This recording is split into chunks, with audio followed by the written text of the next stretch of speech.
So, good day guys. So, tuturo ko sa inyo kung paano magtanggal ng free wheel sprocket. So, ito yung gagawin din natin. Concrete nail, plies, saka martilyo. So, yan. Ang proper na pagtanggal niya, pagulakin tools. Yan. So, saan yung umiikot to? Yan. Pakaliwa.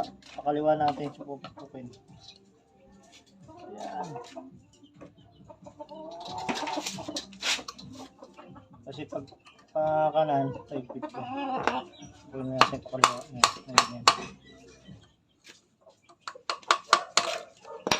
Nakaliwa ang pakpok.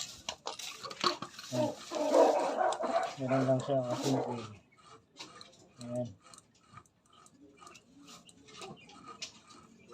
Ayan natin.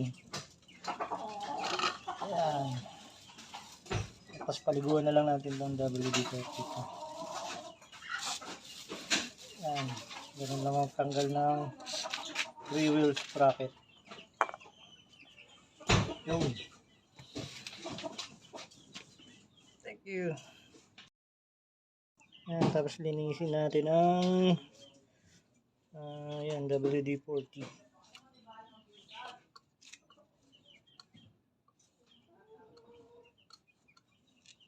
So, yun. Okay.